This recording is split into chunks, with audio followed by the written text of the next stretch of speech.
দাঁত বার কর।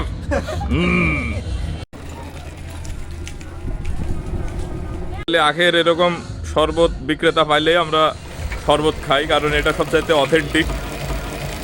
এর আগে আপনার আখের শরবত না, সরি রস, হ্যাঁ, এই ভিডিও দিয়ে বের করে নেওয়া হয় রস। এটার মতন মজার প্রাকৃতিক খাদ্য আছে ভাই। একটু মিষ্টি চা দিয়েন ভাই আমার, শোনা ভাই আমার। দাদা শরবত খাবেন নাকি? না বাবা, আমি খান এক গ্লাস খান শরবত। আমার দেশে না, আমরা খাইবা। আমারও তো দেশে, আমি কি বিদেশ থেকে আসছি নাকি? না, আপনারা খাবা।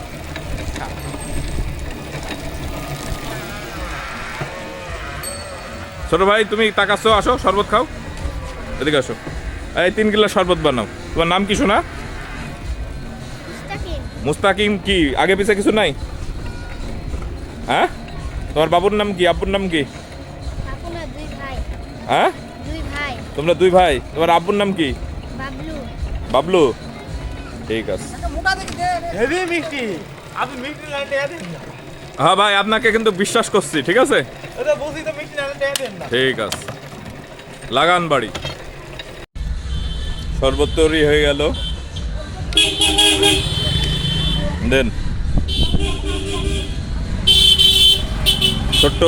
আমার ছোট্ট বন্ধুটিকে আগে শরবতটা পান করিয়ে নি। খাও বন্ধু, দাড়ি বানিয়ে ফেলবে, আস্তে খাও।